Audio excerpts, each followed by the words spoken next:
A continuación vamos a llevar un tema de importancia, principalmente porque es una infección que está presente dentro de los programas de salud pública de nuestro país y es que tiene su importancia, ¿no? Por su prevalencia que tiene en por lo menos 7 de los 9 departamentos de nuestro país, ¿no? Estamos hablando de una enfermedad producida por un parásito que es el paludismo. Bien, el paludismo, también llamado malaria, ¿no?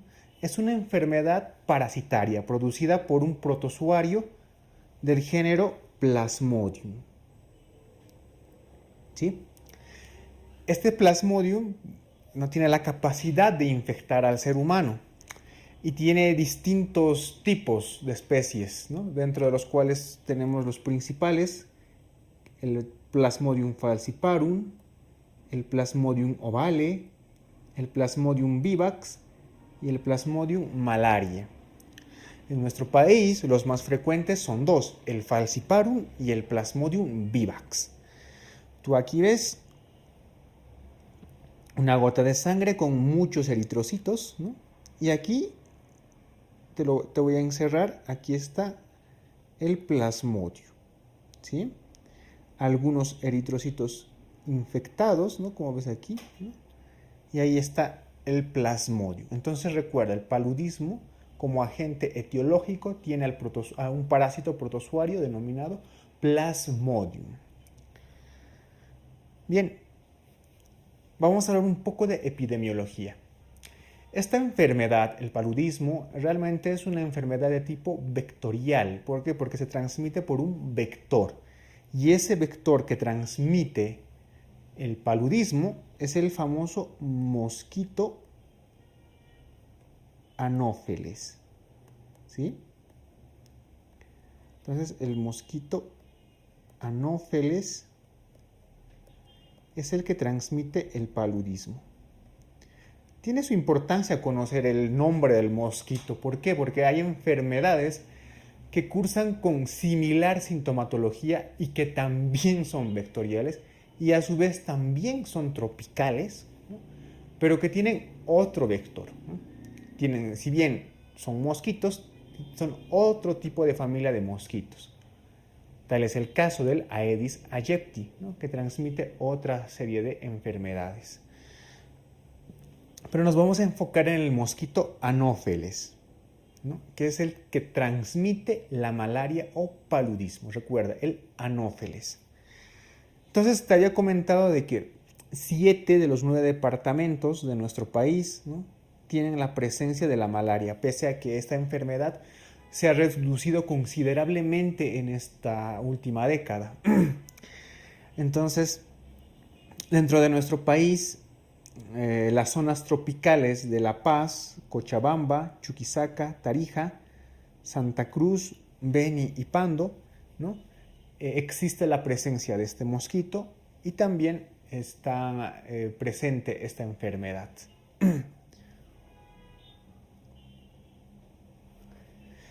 Vamos a hablar un poco del ciclo biológico del Plasmodium, ¿sí? Es importante conocer esto porque nos va a dar una idea más o menos de cómo se produce la transmisión y también nos da la explicación en parte de la sintomatología. Voy a dividir la diapositiva en dos partes, ¿no? Bien. Esta parte, la que hace referencia al estadio del mosquito, realmente no es importante que te la aprendas, así que te la voy a tachar con una X, ¿no? La parte que se encuentra en los estadios dentro del ser humano, es así que tienes que aprenderte. De los estadios del parásito en el mosquito, solo quiero que aprendas algo nada más, ¿no? Una primera parte que es la fase 8, ¿no? Y en la parte donde están los esporozoitos, ¿sí? Nada más. Un gametocito y un esporozoito. Para que me entiendas. Hemos dicho de que la malaria se transmite por el mosquito anófeles, por la picadura del mosquito anófeles, ¿sí? Pero no por los dos géneros, o sea, hembra y macho, sino por la hembra del mosquito anófeles. Eso es importante que lo sepas, ¿no? La picadura de la hembra del anófeles es la que transmite la malaria. Entonces, ¿qué es lo que pasa? Dentro del mosquito se encuentra la saliva, dentro de la saliva de la hembra del anófeles se encuentran los esporozoitos. Los esporozoitos son una fase del plasmodium, ¿no? Estos esporozoitos, una vez que el mosquito pica al ser humano, transmite estos esporozoitos al torrente sanguíneo. Entonces, estos esporozoitos llegan inmediatamente al hígado del paciente, ¿no? Llega a nuestros hepatocitos y dentro de nuestros hepatocitos se empiezan a multiplicar y forman lo que se llama esquizonte hepático, es decir, un hepatocito que está lleno, ¿no?, de parásitos de plasmodium, ¿no? Este esquizonte hepático se rompe, como aquí tú ves, ¿no? Y cuando se rompe libera nuevos, pero ya no esporozoitos, libera nuevos merozoitos, que es como la evolución, por así decirlo, ¿no?, de los esporozoitos. Entonces, primero están los esporozoitos. Por la picadura de la hembra del mosquito anófeles, llega a la sangre, hepatocito, dentro del hepatocito forma el esquizonte hepático. Este esquizonte se rompe y se forman los merozoitos. Estos merozoitos van a llegar a la sangre periférica, ¿no?, la sangre humana, y van a invadir inmediatamente los eritrocitos o nuestros hematíes, ¿no?, nuestros glóbulos rojos. Una vez que invade nuestros glóbulos rojos, se van a formar los trofozoitos. Los trofozoitos. En primer lugar, un trofozoito inmaduro dentro de nuestro glóbulo rojo y luego este trofozoito va madurando, ¿no?, dentro de nuestro eritrocito. Entonces, una vez que este eritrocito maduro se multiplique, forma lo que se denomina esquizonte hemático, ¿sí?, o esquizonte eritrocitario, como ya dices. Este esquizonte eritrocitario, nuevamente lleno de parásitos, se rompe. Este glóbulo rojo se rompe y va a liberar nuevos merozoitos. Libera nuevos merozoitos y estos merozoitos vuelven a infectar otros eritrocitos, otros glóbulos rojos, y el ciclo se va repitiendo, ¿sí? Merozoitos, trofozoito inmaduro, trofozoito maduro, esquizonte hemático, se rompe el esquizonte, otra vez merozoitos, otra vez otra invasión, ¿no? Pero hay unos cuantos trofozoitos inmaduros que no van a madurar y que van a formar otro tipo de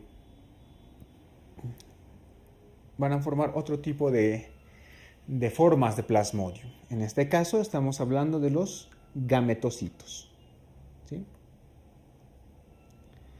Entonces, el trofozoito no ha seguido el ciclo normal de trofozoito inmaduro a trofozoito maduro, sino es que el trofozoito inmaduro ha formado gametocitos. Estos gametocitos, ¿no?, cuando una vez al paciente infectado le pica otro mosquito, ¿no?, el mosquito ingiere estos nuevos gametocitos y dentro del mosquito, que te había indicado que eso no nos interesa, dentro del mosquito termina el ciclo biológico del plasmodium para formar nuevamente esporozoitos, pero dentro de la hembra del mosquito anófeles. Entonces, este es el ciclo de vida del plasmodium. Para hacértelo de forma más resumida, un mosquito infectado, la hembra del anófeles pica a un humano sano.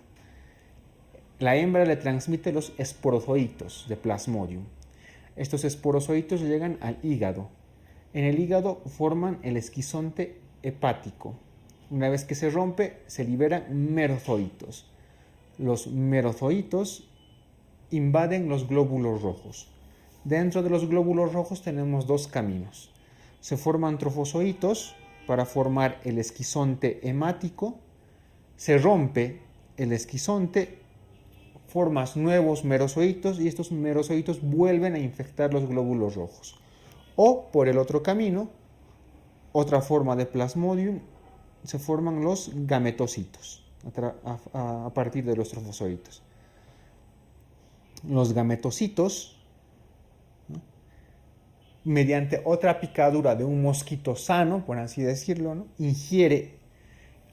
pica a una persona con malaria, el mosquito ingiere los gametocitos y se completa el ciclo biológico para formar esporozoitos. Algo importante que tienes que conocer es que hay dos tipos de Plasmodium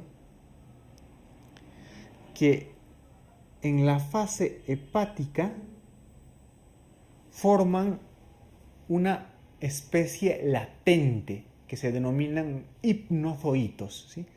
Sobre todo el Plasmodium vivax y el ovale. O sea, los hipnozoitos son una forma latente, es decir, durmiente, que están dentro de los hepatocitos del hígado, ¿sí?, y que son propios del Plasmodium vivax y del Plasmodium ovale. Bien, una vez que hemos estudiado el ciclo de vida del Plasmodium, vamos a indicar cuál es la clínica de la malaria. La clínica de la malaria se caracteriza por presentar fiebre, una fiebre elevada y en picos, ¿sí? Estos accesos febriles coinciden con la rotura del esquizonte eritrocitario o hemático, ¿no?, que en el Plasmodium falciparum, vivax y ovale es de 48 horas y el Plasmodium malariae se rompe el esquizonte hemático en 72 horas. Esta característica hace que la fiebre en el paludismo tenga denominaciones especiales. Y es que tenemos una fiebre denominada terciana,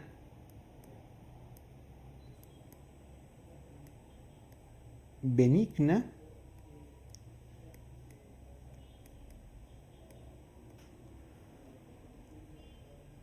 otra fiebre que se llama terciana maligna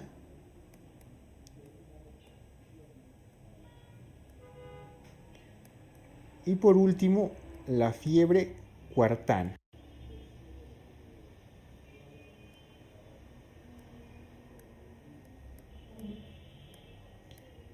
Pues bien, si tú recuerdas lo que te he dicho hace un momento, es que el esquizonte hemático en el Plasmodium falciparum, vivax y ovale se rompe a las 48 horas.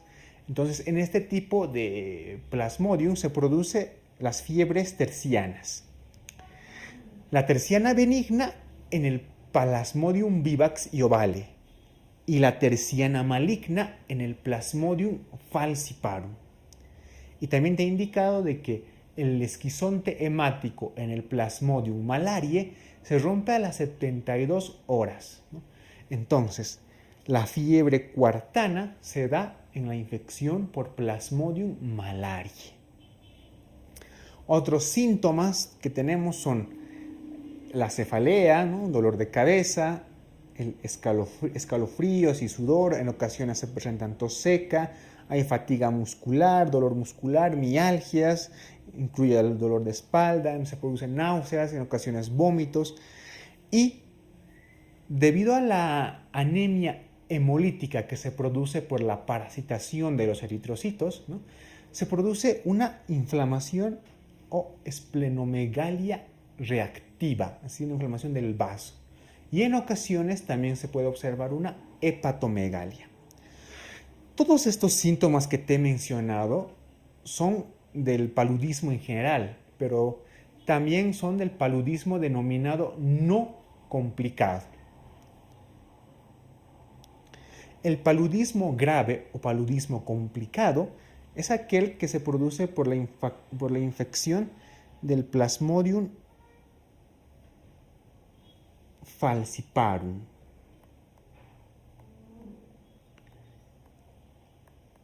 Entonces, esta infección por el Plasmodium falciparum, al margen de las manifestaciones generales que te he mencionado en la anterior diapositiva, va a presentar las siguientes características: una anemia grave, una anemia hemolítica con intensa parasitación, ¿no? Un gran número de parásitos que invaden gran número de eritrocitos producen una anemia hemolítica muy grave. Un paludismo que curse con fracaso renal agudo también es grave, esto sobre todo por la hemoglobinuria que se produce por la degradación de los eritrocitos, ¿no? La hipoglucemia se produce principalmente porque los trofozoitos dentro de nuestros glóbulos rojos para madurar consumen mucha glucosa, ¿no? Entonces el paciente tiene hipoglucemia. Eso también está relacionado con el grado de parasitación que puede tener el paciente. Edema agudo de pulmón, ¿no? Se produce un edema agudo de pulmón no cardiogénico porque hay una mayor permeabilidad de los vasos sanguíneos. Se produce acidosis láctica. Esto tiene su explicación en que los parásitos dentro de los glóbulos rojos, ¿no?, fomentan la glucólisis anaerobia, es decir, fomentan la formación de ácido láctico. Por lo tanto, puede haber una acidosis láctica. Y la manifestación más grave del paludismo grave, ¿no?, es el paludismo cerebral, ¿no?, que trata de una infección palúdica que cursa con un deterioro del nivel de la conciencia del paciente. En algunos casos incluye convulsiones y focalidad, ¿no?, sobre todo convulsiones y un deterioro del nivel de conciencia. Se ha visto de que muchos pacientes que cursan con este paludismo con este paludismo cerebral, tienen una elevada mortalidad.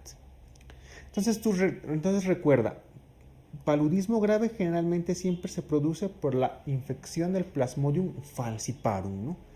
Y un plasmodium grave puede ser clasificado si es que presenta alguno de estos criterios que ya te he mencionado: anemia grave, fracaso renal agudo, hipoglucemia, edema agudo de pulmón, acidosis láctica y paludismo cerebral.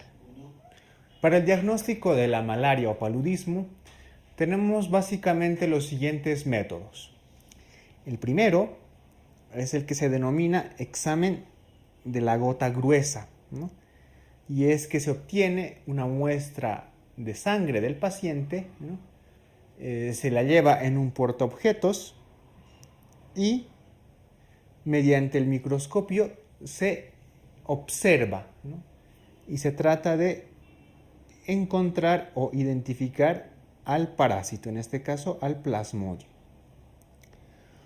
Después, posteriormente a eso, se produce una tinción con Giemsa, y una vez que se hace la tinción con Giemsa, se identifica el tipo o especie de parásito, ya sea Falciparum, Vivax o Vale, y también el grado de parasitemia. Y esto es importante ya que es un índice pronóstico, ¿no? El grado de parasitemia, pues, es un índice pronóstico de la malaria o del paludismo. Entonces, el examen de gota gruesa, ¿no?, identificando al parásito, y posteriormente realizando la tinción de Giemsa, identificando la especie del Plasmodium y el grado de parasitemia, son el diagnóstico de certeza de esta enfermedad. Pero también podemos usar algunas técnicas rápidas, ¿sí?, mediante reactivos o mediante un kit de detección de malaria, ¿no? ¿Qué hacen estos kits? Estos kits detectan antígenos que son propios del Plasmodium, tales como el HPR2 o la PLDH, ¿sí? Entonces, como tú aquí observas, este kit para el diagnóstico rápido de la malaria pues te da una forma de leer los resultados, ya sea negativo, positivo e incluso invalidado, ¿no? Sin embargo, esta forma de test rápidos te dan el diagnóstico de malaria, pero no te dan el grado de parasitemia. Y como te he indicado hace un momento, el grado de parasitemia es muy importante, ya que este grado de parasitemia es un factor pronóstico de la enfermedad. Bien, una vez que hemos realizado el diagnóstico del paludismo, realizamos el tratamiento. El paludismo no complicado, es decir, aquel que solamente tiene manifestaciones generales, sin esas manifestaciones típicas del paludismo grave que hemos revisado hace un momento, pues se trata de la siguiente manera. En el caso del Plasmodium malariae, el tratamiento es cloroquina vía oral. En el caso del Plasmodium vivax y Plasmodium ovale, el tratamiento es cloroquina más primaquina. ¿Por qué? La razón es la siguiente. Te había indicado de que tanto Plasmodium vivax como el ovale, dentro del hepatocito, pueden formar unas formas durmientes que se denominan hipnozoitos, ¿no? Y el antipalúdico de elección para destruir estos hipnozoitos es la primaquina. Por tanto, en Plasmodium vivax y ovale, al margen de la cloroquina, siempre debes asociar un erradicador de hipnozoitos como es la primaquina. En el caso del Plasmodium falciparum, se puede usar derivados de la artemisina, como en este caso el artemeter, más la lumefantrina. El tratamiento del paludismo complicado, que es propiamente del Plasmodium falciparum, ¿no?, se usa en un tratamiento vía intravenosa, en este caso de elección el artesunato intravenoso, o podemos usar la combinación de quinina más doxiciclina más clindamicina, ¿no? Entonces, en el paludismo no complicado, por Plasmodium malariae, solamente cloroquina. Plasmodium vivax y ovale, cloroquina asociado a un erradicador de hipnozoitos, es decir, la primaquina. El Plasmodium falciparum en un paludismo no complicado, su tratamiento son derivados de la artemisina, en este caso, el más conocido, el artemeter lumefantrina. Y en un paludismo complicado, aquel que ocurre con fracaso renal agudo, paludismo cerebral, edema agudo de pulmón, anemia hemolítica grave, etc., que generalmente son producidos por el Plasmodium falciparum, utilizamos un artesunato vía intravenosa o, de segunda opción, quinina más doxiciclina más clindamicina. La profilaxis. Bueno, la profilaxis es importante en esta enfermedad. Tenemos dos medidas. La primera son las no farmacológicas, dentro de las cuales tenemos, por ejemplo, en lugares donde hay una alta prevalencia de esta enfermedad o de repente hay mucha proliferación de mosquitos, se pueden usar mosquiteros tanto en las ventanas como tú ves aquí en la diapositiva. Incluso también hay mosquiteros para cubrir la cama. Se recomienda usar ropa o camisetas con manga larga, ¿no? Y evidentemente usar repelentes de mosquitos, ¿no?, ya sea en Sprite o en cremas. Y también se puede usar una profilaxis farmacológica, en este caso con cloroquina o mefloquina en el caso del Plasmodium falciparum.